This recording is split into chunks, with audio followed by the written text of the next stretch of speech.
اب اس کا فائدہ کیا ہوگا اس طرح سے تلاوت کرنے کا؟ اب یہ بیان کیا جا رہا ہے کہ جب وہ ایسا یعنی کوئی بھی انسان جب ایسا کرے گا، اس انداز سے تلاوت کرے گا، تو گویا اس نے حضرت رسول خدا صلی اللہ علیہ وآلہ وسلم کے عمل کو انجام دیا، اور اس کی جزا اور ثواب اللہ کے یہاں پر جنت ہے۔ یعنی کہ جنت کے لیے ہی ہر انسان کوششیں کرتا ہے، جو بھی نیکیاں انجام دیتا ہے، تو وہاں تک پہنچنے کے لیے اور رسول اللہ کا ساتھ حاصل کرنے کے لیے بھی ایک بہترین سورہ مددگار ہمارے لیے ثابت ہو رہا ہے۔ یعنی اس سورہ مبارک کی جہاں پر تلاوت کا بہت زیادہ ثواب بیان کیا گیا، اس میں سے یہ چند چیزیں آپ کے سامنے میں نے ذکر کی ہیں۔ آپ نام سے تو ظاہر ہے منافقوں کے بارے میں بات ہو رہی ہے، لیکن کیا کوئی اور مضامین ہیں یا کیا مضامین ہیں جو اس سورے میں پائے جاتے ہیں؟ کس طرف اشارہ کرتا ہے یہ سورہ؟ جی خواہر، یقیناً اس کے موضوعات کی طرف ہمیں توجہ دینی چاہیے کہ کن چیزوں کے اعتبار سے اس سورے میں بات کی گئی ہے، اور چونکہ دامن وقت میں اس قدر گنجائش نہیں رہتی کہ ہم پوری طرح واضح طور پر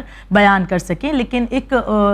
سمری کے طور پر یا ایک اسے نچوڑ کے طور پر ہم اپنی اس پروگرام میں کوشش کرتے ہیں کہ پیش کر سکیں۔ بقیہ ہمارے ناظرین یقیناً وہ بھی جانتے ہیں کہ کتنا اجر و ثواب ہے تلاوت کا، تو جب وہ خود بھی تلاوت کرتے ہیں، ترجمہ پڑھتے ہیں اور پھر اس کی تفسیر کو جانتے ہیں، تو یہ پورے حقائق واضح ان کی نگاہوں کے سامنے ہو جاتے ہیں۔ مختصراً اگر ہم دیکھیں تو تفسیر کی کتابوں میں، جیسے کہ تفسیر نمونہ میں سورہ منافقون کی تفسیر کو اگر ہم جاننے کی کوشش کریں تو اس میں اس کے موضوعات کو جو بیان کیا گیا ہے، پہلے اس کی طرف پڑھتے ہیں کہ کن مضامین کا ذکر کیا گیا ہے۔ اس سورہ مبارک کے مضامین کو 4 جو ہے الگ الگ حصوں میں تقسیم کیا گیا ہے، یعنی 4 حصوں میں 11 آیات کے جو معنی ہیں، جو مفاہیم ہیں، جو اس کے پیغامات ہیں، انہیں پیش کیا گیا ہے۔ پہلے حصے میں منافقین کی نشانیاں بیان کی گئی ہیں۔ یہ جاننا ہمارے لیے یقیناً ضروری ہے، کیونکہ بعض دفعہ منافقت جو ہمارے وجود میں بھی ہے موجود، ہم اسے منافقت سمجھتے نہیں ہیں، یا ہماری زندگی کا ایک حصہ بن چکا ہوتا ہے، یا ہم اسے عام سی بات سمجھتے ہیں۔ یہ سورے ان راز کو ایک مرتبہ واضح کرتے ہیں، کھل کر کے ہم سے بات کر رہے ہیں کہ واقعی یہ نشانیاں، یہ چیزیں ہیں۔ تو جب ان نشانیوں کو ہم جاننے کی کوشش کرتے ہیں تو اپنے آپ کو اس پیمانے پر رکھ کر کے پرکھیں کہ ہم کہیں اس چیز کے شکار تو نہیں، کہیں یہ برائیاں ہمارے وجود میں تو نہیں۔ تو اب بہترین موقع مل رہا ہے سورے کے ذریعے سے، کیونکہ پہلے حصے میں اس سورے کے جو ہے نشانیوں کا ذکر کیا گیا۔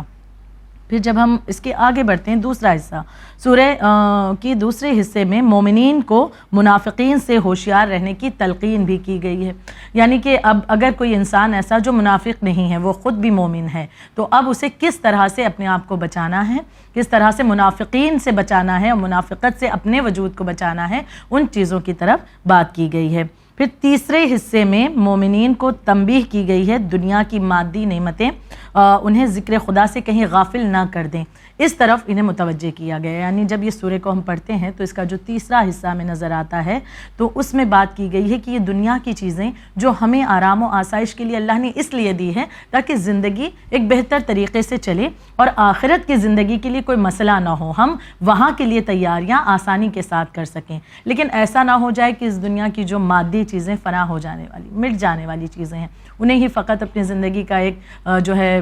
فوکس ہمارا اس پر ہی رہے، پھر بعد میں جب آخرت کی بات آئے تو پھر وہی جملہ کہ ٹھیک ہے ابھی عمر کیا ہے، جب ضعیفی آئے گی تب دیکھ لیں گے۔ بعض دفعہ یہ چیزیں ہو جاتی ہیں کہ ارے ابھی اتنی سی عمر میں اتنا زیادہ اللہ اللہ کرنا، ٹھیک ہے خدا کو یاد کر لو، یہ چیزیں بھی ہم سنتے ہیں۔ بعض دفعہ کچھ گھرانے اپنے بچوں کو بھی یہ کہتے ہوئے نظر آتے ہیں کہ ابھی تو بچہ ہے، ابھی کھیلنے کے دن ہے، ابھی بس پڑھ لے، ابھی کچھ کریئر بنا لے، سیٹل ہو جائے، ابراڈ چلا جائے۔ یہ تمام چیزیں تو ہمارے ذہنوں میں ہوتی ہیں، لیکن یہ چیزیں کہ آخرت کے اعتبار سے تیاریاں کتنی کرنی ہیں۔ تو یہاں پر ہم دیکھ رہے ہیں تیسرا حصہ مومنین کو تنبیہ کی گئی ہے کہ دنیا کی مادی چیزوں میں اس طرح سے مہو نہ ہو جائیں کہ آخرت کو بھلا دیں۔ اور چوتھا حصہ اس سورے کا،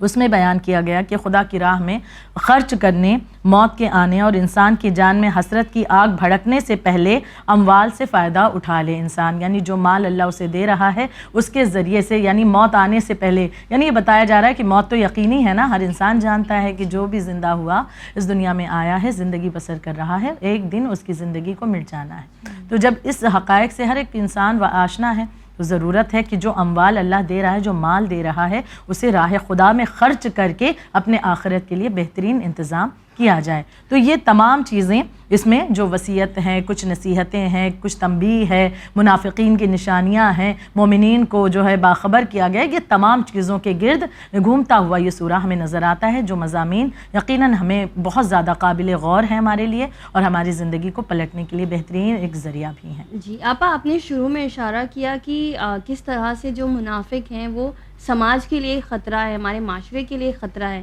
تو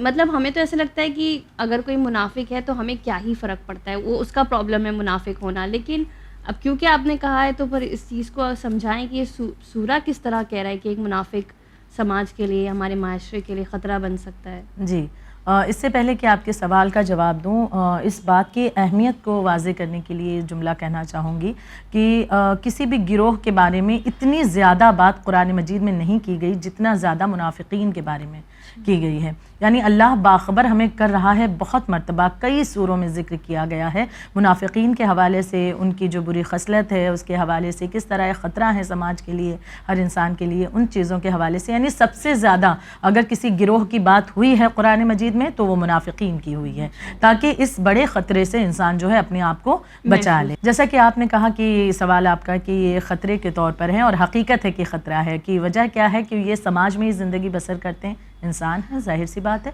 اور جب اس سماج میں زندگی بسر کرتے ہیں تو اس کے راز, اس کے بھید سے بھی واقف ہوتے ہیں. مثال کے طور پر ہم دیکھتے ہیں کہ کوئی ایسا انسان جو ہمارا قریبی ہے, عزیز ہے, رشتہ داروں میں سے ہے, اور اسے ہمارے گھر کے خاندان کی کئی راز معلوم ہیں, اور جب وہ ہمارا مخالف ہو جاتا ہے تو ہم سوچتے ہیں کہ کہیں یہ ہمارے بھید کو عیاں نہ کر دے, یا ہمارے راز کو عیاں نہ کر دے. تو یہ تو بہت بڑا خطرہ بن کر سامنے آئے گا. کیوں؟ کیونکہ یہ بھیس میں اپنوں کے آیا تھا اور بعد میں اس نے اس چیز کو توڑ دیا, اپنائیت کو ختم کر دیا, اور وہ دشمنوں سے جا ملا. تو اب ایک ڈر یہ ہے کہ چونکہ وہ ہمارے راز کو, ہمارے بھید کو جانتا ہے, تو یہ ایک مسئلہ نہ ہمارے سامنے پیش کر دے. تو اب یہاں پر یہ مثال دی جا رہی ہے کہ منافق کی, کہ یہ بھی سماج کے لیے خطرہ کیوں ہے, اسی سماج میں رہتا ہے, سماج کے راز کو جانتا ہے, اتار چڑھاؤ کو جانتا ہے, سماج میں چیزوں کو جانتا ہے کہ کس طرح سے کس چیز سے اس دنیا کی زندگی کو سنوار سکتا ہے, اور وہ آخرت کی طرف متوجہ نہیں ہو رہا. تو اب چونکہ اس سماج کے بھید کو جان چکا ہے نا, تو اب وہی چیزیں وہ لوگوں کے سامنے پیش کرتا ہے بعض دفعہ,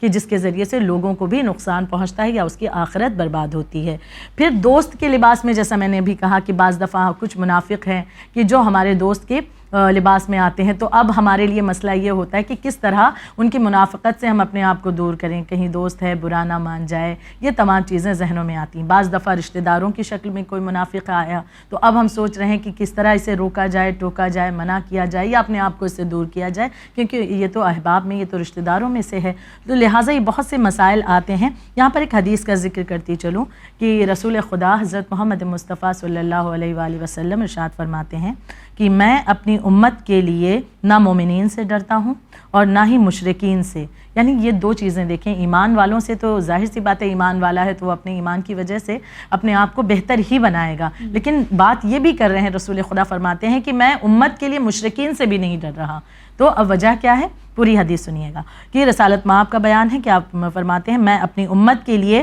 نہ مومنین سے ڈرتا ہوں اور نہ ہی مشرکین سے. مومن کو اس کا ایمان اس کے ضرر پہنچانے سے مانے ہے, یعنی رکاوٹ ڈال دے گا کہ اس کا ایمان اسے روکے گا کہ ایسی کوئی بات یا کچھ ایسا غلط وہ نہ کرے. اور مشرک سے کیوں رسالت مآب بیان فرماتے ہیں کہ میری امت کے لیے میں خطرہ محسوس نہیں کر رہا ہوں, کیوں؟ کیونکہ مشرک کو خدا اس کے شرک کی وجہ سے رسوا اور ذلیل کرتا ہے. اب آگے آپ بیان فرماتے ہیں لیکن میں تم میں اس منافق سے ڈرتا ہوں جس کی زبان سے علم تو ٹپکتا ہے اور اس کے دل میں کفر و جہالت موجود ہوتی ہے. وہ ایسی باتیں کرتا ہے جو تمہارے دل پذیر ہیں, لیکن خفیہ طور پر ایسے اعمال انجام دیتا ہے جو قبیح اور برے ہیں. یعنی ایسا انسان کی ہم باتیں اس کی لگیں گی کہ کتنی اٹریکٹیو باتیں کر رہا ہے, کتنی بہترین باتیں کر رہا ہے, بڑی لچھے دار گھماؤدار باتیں ہو رہی ہیں, بڑی علمی باتیں بھی کر رہا ہے, لیکن ظاہر میں اگر باطن میں اس کے دیکھیں تو وہ علم موجود نہیں ہوتا ہے. تو اب یہ چیزیں, کیونکہ اب اس کا باطن تو کچھ اور ہے نا, ظاہر کچھ اور ہے,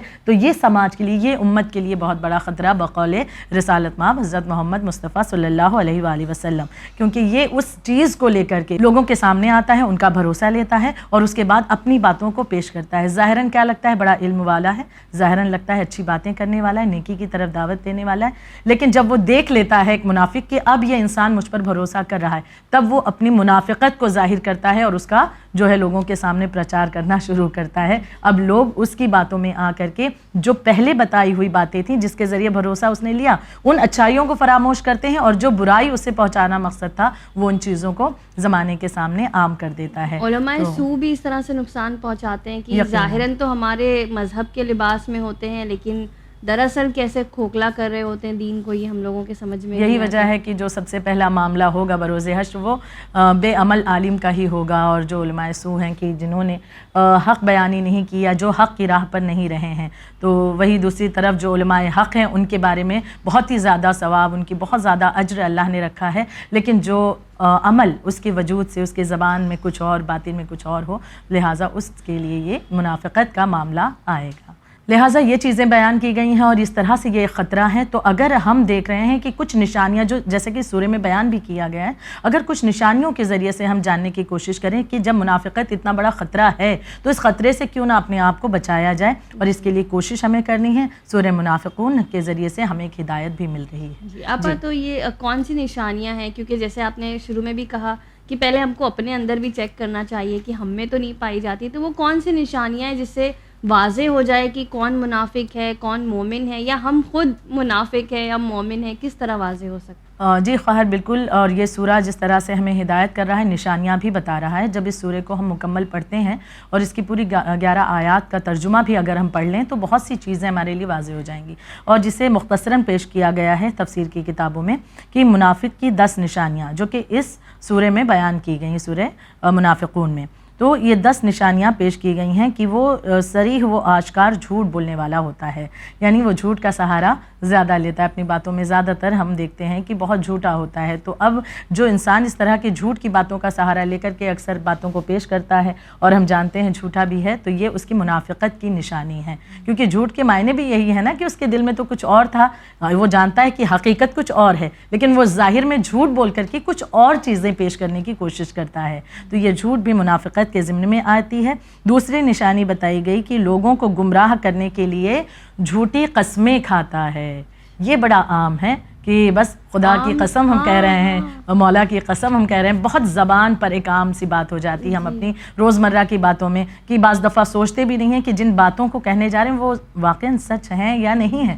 اور بس بات میں چونکہ ایک چلن ہو گیا, یا یوں کہیں کہ زبان کو اچھا لگ رہا ہے, بس ہر دفعہ قسمیں کھانا اور جھوٹی قسمیں کھانے والا ہوتا ہے. یہ بھی منافقت کی نشانی ہے. تیسری چیز بیان کی جا رہی ہے دین کی شناخت کے بعد اسے چھوڑ دینے کی بنا پر حقیقت اور واقعیت کو نہ سمجھ سکنا, یعنی دین کی حقیقت کو جانتا تھا لیکن ایک وقت وہ آتا ہے کہ اسی منافقت کی وجہ سے دین کی حقیقت کو جاننے کے باوجود بھی دین سے پھر جاتا ہے, منحرف ہو جاتا ہے, کوئی اور دین اختیار کرتا ہے یا کسی اور راستے پر چلا جاتا ہے. یہ بھی منافقت کی ایک نشانی بیان کی گئی. پھر چوتھی چیز ہے کہ باطن کے خالی ہونے کے باوجود ظاہر میں آراستہ اور چکنی چپڑی باتیں کیا کرتا ہے, یعنی ظاہر میں کچھ اور ہے باتیں, جس طرح بھی ہم نے ذکر کیا کہ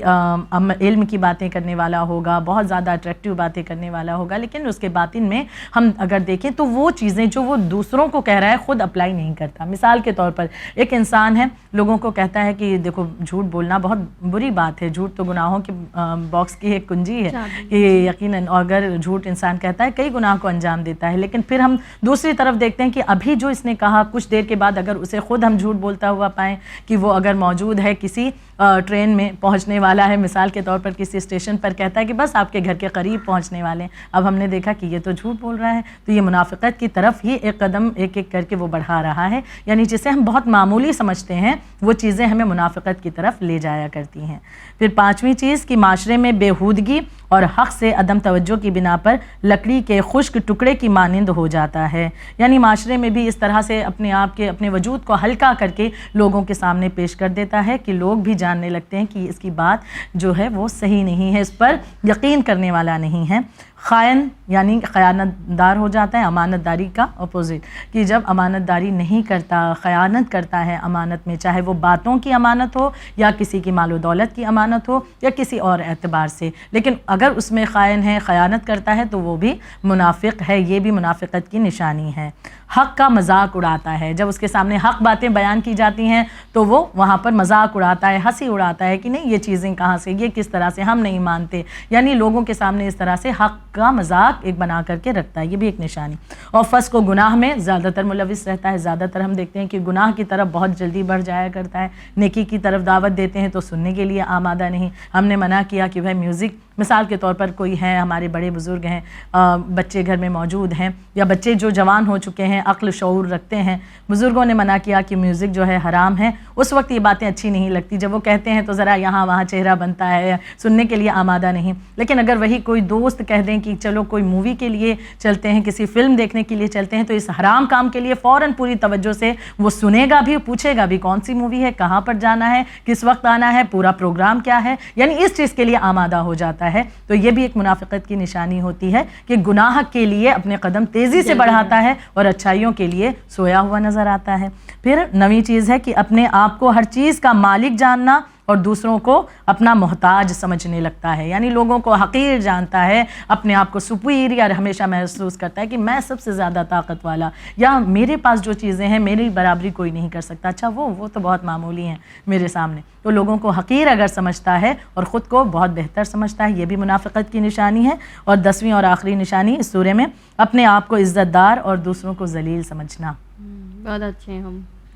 بالکل، کہ ہمارے پاس تو عزت دار، ہم بڑے خاندان سے ہیں، ہم تو اس خاندان سے تعلق رکھتے ہیں، ہمارے پاس اتنی چیزیں موجود ہیں، ہمارے پاس عزت کی کمی نہیں، لوگ ہمیں سلام کرتے ہیں. تو یہ تمام چیزیں کہ اپنے آپ کو عزت دار سمجھنا اور دوسروں کو ذلیل سمجھنا کہ وہ انسان وہ تو بڑا معمولی سا ہے، وہ ہماری برابری کہاں کر سکتا. تو یہ بھی منافقت کی نشانی ہے. اس سورے میں تو یہ 10 نشانیاں بیان کی گئی ہیں، لیکن جیسا میں نے ذکر کیا کہ سورہ منافقون کے علاوہ بھی اگر ہم دیکھیں تو قرآن مجید میں اللہ نے اس گروہ کے بارے میں بہت کچھ بیان کیا ہے. یعنی کہ پیغام یہ ہے کہ اس منافقت کی مذمت اللہ کر رہا ہے اور ہمیں روکنا چاہتا ہے اس بری بیماری سے، اس خصلت سے. اس لیے پروردگار عالم نے اس سورہ منافقون میں بھی اس کی نشانیاں بتا دیں، اسے خطرہ بتا کر کے ہمارے سامنے پیش کر دیا تاکہ جو ہے بندے متوجہ ہو جائیں اور اس بیماری سے اپنے آپ کو محفوظ رکھیں. اب افسوس کی بات تو یہ کہ جتنی بھی نشانیاں ہیں وہ اتنی عام ہیں، ان میں سے نہ جانے کتنی ہم میں پائی جاتی ہے اور کتنی ایسی ہے جو لوگوں میں دکھائی دیتی ہے کہ یہ چیزیں ان کے اندر موجود ہیں یا ہمارے اندر موجود ہے،